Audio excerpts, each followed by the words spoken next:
Denver City Council has some real concerns about the mayor's tax hike for affordable housing. He says it can't wait. Every year you wait on here makes this problem far worse. Fresh felon Tina Peters says she won't stop spreading election conspiracy theories unless they kill her or put her in jail. A word tonight about how I was wrong about the election-denying elections clerk. And nonprofits are scrambling to help migrants displaced from a crumbling apartment complex today. That's tonight on Next. Denver voters have shown a nearly endless interest in approving new tax and spend measures in recent years, except for Mayor Hancock's idea for a new arena. They killed that. But Denver's appetite for new taxes will really be tested come November. There's a sales tax hike on the ballot requested by Denver Health, and Mayor Mike Johnston is a step closer to getting City Council approval to ask for another sales tax hike for affordable housing. But like with Hancock's failed arena project in 2021, City Council has some real concerns. Here's Mark Salinger. Council will now reconvene before the mayor's proposed tax increase makes the ballot.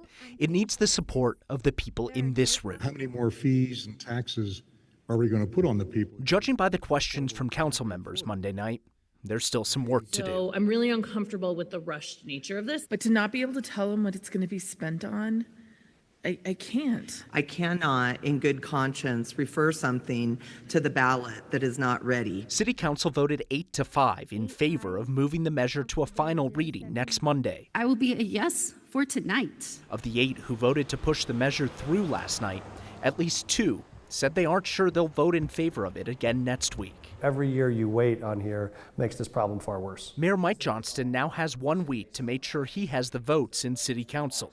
If it passes next week, voters in November will decide whether to increase Denver's sales tax by 0.5% to fund affordable housing projects. What we feel is the overwhelming agreement that this is the single most important issue the city's facing. We know we have too many teachers, nurses, firefighters being pushed out of the city. The sales tax would add 5 cents to every $10 spent. The mayor says it would bring in $100 million a year for a city already short more than 40,000 affordable housing units. But some council members say they don't have enough specifics on how the money will be spent. This is not ready to go to the voters, especially not without some sort of guardrails around it. And we do not have a plan to be clear on what the money is going to be spent on. So it makes me wonder if we really know what we're doing by applying this money in the way that, well, we don't even know yet where it will be applied. The mayor announced the measure just 1 month ago. Now in 1 week, we'll know whether he did enough to answer the questions of city council members, and if it will then head to voters. We have really unprecedented levels of transparency and accountability for this measure, more than any other referred tax measure we've seen. Some council members also worry that this tax increase is being passed too quickly. Last night, council debated 12 new amendments to the measure and heard only about 30 minutes of public comment. Everything from who qualifies for the affordable housing to how many years this tax will last, all being debated last night, Kyle, with only 6 days to go before the final vote to decide whether or not it gets on the ballot. Is the mayor concerned that Denver voters are going to get asked in November, do you want to raise your taxes? Oh, and then raise the same taxes again? Yeah, so I asked him that today, and he's, there's already that 0.35% for Denver Health that's going up. Add another 0.5, you're getting close to 1% there. He says he believes, like we were talking about at the top of the show there, that Denver voters have an appetite for more affordable housing, more health care. Therefore, he believes that they're willing to raise those taxes. All right, Mark Salinger, thank you. Tina Peters, convicted but unconvinced to give the whole election denial stuff a rest. Less than 24 hours after her conviction in Mesa County on several felonies for breaching the election systems there, the former Republican clerk went on far-right media to claim that her conviction is part of a conspiracy to cover up election rigging by people in Serbia. Right now, I'm free until sentencing, but who knows with these people? I mean, they haven't followed the law, so it's hard to predict what they'll do. I am a big threat to them until they either kill me or put me in prison. I'm going to keep speaking out about the injustice. Peters was convicted yesterday of 4 felonies and 3 misdemeanors after allowing an unauthorized person to get into Mesa County's voting systems. Peters' defense team claims she was just doing her job to preserve election records before a software update could wipe them. But her attorneys were repeatedly blocked from presenting election conspiracies to the jury. Judge said it was not relevant to the criminal charges at hand. Peters could get prison time in the 7 to 22-year range. She'll be sentenced come October. Tina Peters seems like a true believer. I have said that here often to distinguish Tina Peters' brand of election denialism from the Republicans who clearly do not believe their own election rigging lies. They just pay lip service to the fantasy as a path to power or to get in Donald Trump's good graces. I believe that Tina Peters truly believes.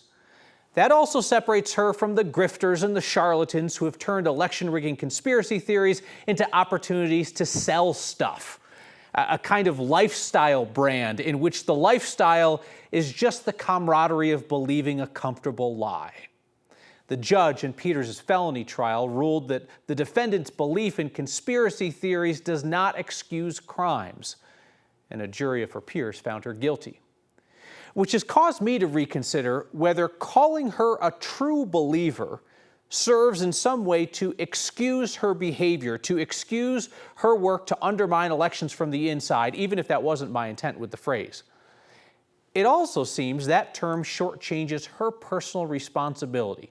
As a grown woman elected to office, the responsibility to make sure that she wasn't operating in some fantasy land that has real and dangerous consequences for, among other people, her fellow elections clerks. The clerks in Colorado and elsewhere now having to physically secure their offices and protect their election volunteers lest somebody act on the delusion that they are stealing elections. Whether Peters is earnest in her views was not a criminal defense in the courtroom, and it's not a physical defense for the people put in danger by election deniers. After giving this a lot of thought, I don't think it matters if Tina Peters is a true believer. A woman in El Paso County who promotes herself online as the J6 praying grandma will not go to prison for her role in the January 6th insurrection. Security cameras showed Rebecca Lavrins walking in and out of the Capitol that day, spent about 10 minutes inside. She runs a bed and breakfast near Felkin. In April, jury found her guilty of 4 misdemeanor charges. Today, a judge gave her 6 months home confinement. Prosecutors wanted 10 months in prison. They accused her of profiting off the celebrity status of being an insurrectionist and continuing to question the integrity of the court system. A judge ordered her to pay a $103,000 fine and, perhaps most importantly, told her to stay off the internet. Time has run out for the people living in an apartment complex in Aurora that's been deemed too unsafe for anyone to stay there any longer. Residents and advocacy groups had asked for a delay in the mass eviction, but the city shut down the apartment this morning, directed all the residents to hotels and temporary shelter. The city says that unprecedented closure of the entire apartment complex near Colfax and Nome is the result of years of dangerous code violations and issues with property management. Yet some conservative leaders on city council claim that the building is actually being shut down because it has been under the control of a Venezuelan gang. The city and Mayor Mike Kaufman both deny that. Residents were sent scrambling to find new housing last week when the city announced the apartment would be shut down in total. The city denied their request to find more housing, instead offering to pay for some of their relocation costs. Our Angeline McCall looks at how nonprofits are stepping up to help the 300-plus people evicted. At this morning's 7 a.m. deadline, an entire building at Colfax and Nome woke up to officers kicking them out. Nonprofits want them to know they don't have to be out on the streets. Per some counts of people in our community, there were up to like 66 kids that were going to be on the street in Aurora. The city of Aurora is putting up families in a hotel through the end of the month. The nonprofit Hope Has No Borders is also helping. It wants to match tenants with hosts in their program for 90 days. School is starting up and all of these kids are enrolled in school, and we don't want them living in tents and in cars for their first days of school. We want them to take a shower and eat breakfast and get to school. Newcomers can call a help center and, in partnership with Mile High United Way, start the intake process in Spanish. You can call 211 and get on our list to be matched up with compassionate community members. From there, if hosts are available, they'll find a match and hope it will provide the time and assistance they need. We would love more hosts on our list to be able to help specifically those in that apartment complex who really do need help in housing. Hope Has No Borders is really putting out the call to Aurora families and potential hosts in that area. It would be ideal, they say, if they could keep them in that area for school and work purposes, but ultimately hosts are needed all over the metro area. If you're interested, all you have to do is call 211 and you can start the process. This is just such a setback because, as you've been covering for more than a year, Angeline, all these folks come into the metro area, and then there's this great effort to get people stable housing, and now the search begins for families that might have thought they had a bit of stability. Yeah, I think a little bit of this is a reminiscent, right, of when you saw encampments of people going from one encampment to the next encampment to the next encampment. And I think the fear with a lot of advocates, right, and people who are sort of supporting migrants throughout all of this process is, well, where do they go next? And is it going to be another hop and a skip and a hop and a skip? And ultimately, that really disrupts their resettlement process. Angeline McCall, thank you very much. It was the high country that inspired his art. Now an artist wants to use his works to help improve his favorite trail. 4 years since the largest wildfire in Colorado history got going in Larimer County, and the threat up there remains in new form. That's next. The long-running battle of Vail Resort's housing needs versus bighorn sheep has another round going to the sheep and the people who love them. Drama started in 2022. Vail Resorts wanted to develop workforce housing on a 23-acre plot of land in East Vail. Town council moved in and took the land by eminent domain, claimed that it was a bighorn sheep habitat that needed protection. While waiting for court approval, the town also passed an emergency ordinance blocking Vail Resorts from obtaining any new permits for the site. Vail Resorts sued. Late last week, state appeals court said it's all moot because that emergency ordinance has already expired and there's no proof that Vail plans to bring it back in the future. Some areas of northern Colorado have been on high alert for flooding this week as storms linger over burn scars, old and new.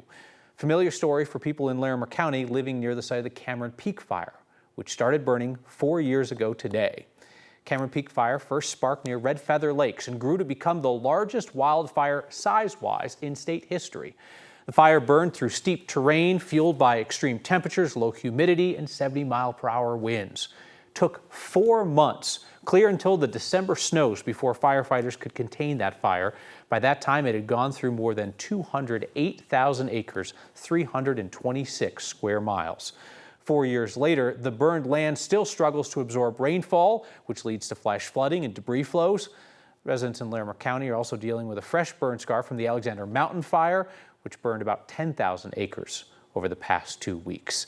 Bring Kathy Sabin. There was some flooding concern up there today, Kathy, but also something that's attracted your attention out on the Eastern Plains tonight. Yeah, I'll start with the burn scars. Kyle, all of the flash flood warnings for the Stone Canyon burn scar, Alexander Mountain, and Cameron Peak burn areas, those flash flood warnings have expired for now.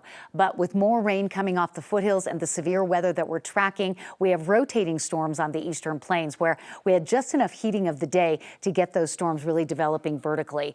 We've cooled back to 68 in Denver today after a high of 87. We're still tracking severe storms east and the flood threat along the Front Range with slightly drier conditions coming in the next 24 to 48 hours. Flood watch continues for the burn scar areas through tonight, Denver not included. New severe thunderstorm watch through 1 a.m. And this includes an area in Washington County with a dangerous rotating storm. This cell here is about 20 miles southwest of Akron, the town of Akron. A tornado warning has been posted for Akron until 6:30. This storm is lifting north and northeast, so Akron is in the outer edge of that cone for the tornado warning. So if you're in the town of Akron, we want to ask you to take shelter, please. Lowest level of the building, interior room or closet until this cell has passed by. Again, tornado warning, Washington County until 6:30, including the town of Akron. These are relatively dangerous storms, dropping heavy flooding rainfall. We have seen the flash flood warnings cancel out, but on saturated soils, there's still the potential for mudslides and debris flow. We do have an active weather evening on the northeastern plains with multiple severe thunderstorm warnings. A severe thunderstorm warning for Adams, Morgan, and Washington counties. We have a severe thunderstorm warning for Arapahoe, Arapahoe, Elbert, and Lincoln counties. We've had wind gusts to 73 miles per hour in the Byers area. These are thunderstorm wind gusts. That will do a lot of damage for sure, along with 2 to 3 inches of rain. Futurecasts will show these storms going late into the night. We get a little bit of a break overnight, and then we have additional moisture for storms coming in tomorrow. So very active weather pattern. In Denver, temperatures in the 70s with cloudy skies. Most of the rain will miss us. Might see a passing shower late tonight. Then a big change in the pattern. After a 40% chance of rain from storms tomorrow, look at this. Drier weather. Drier. I didn't think we would be happy about that, but we are. Drier Thursday and Friday, but also warmer with temperatures in the low 90s for the end of the week right into next weekend. The mountains in Lake County specifically just are kind of where my heart is. When an artist, a hiker, saw that a favorite trail needed improvement, he took it upon himself to fix the situation using his unique talents.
It's easy to find inspiration in the high country. An artist who uses those scenes for his work is hoping that his art can improve one particular place that he loves. I've always done geometric abstracts since I became a full-time artist, and this is the first time I've worked in circular shapes. My biggest source of inspiration is the outdoors. Mount Massive is one of the tallest 14ers in Colorado, right there in Lake County, and right next door is what I discovered is called the Hagerman Pass. As long as I've lived in Colorado, I've hiked it once, twice, sometimes 3 times a year. So on the Hagerman Tunnel Trail itself, the Midland Trail, there are 3 primary historical signs. So over hiking this trail for 35 years, I've seen each of those signs go through their process of decay. My thought was, how can I use my art to replace these signs or renew these signs for the future of hikers on the trails? My campaign is creating art inspired by this place in Colorado, and contributors to the project will get a piece of art as a thank you for contributing to the project to raise the funds to replace the signs. The trail is actually on U.S. Forest Service land, so we've coordinated with them.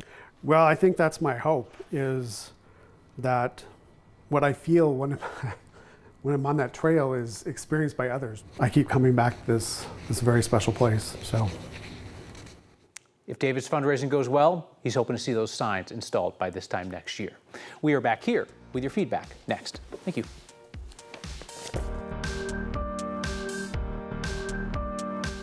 It's a sign.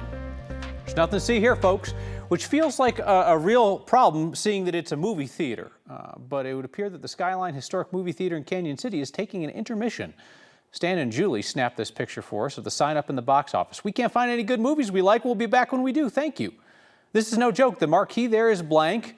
Nothing being mentioned except for a whitewater festival in town at the end of July. Checked their Facebook page and they said that they had looked into the possibility of showing some classic movies, but were having trouble getting a hold of them.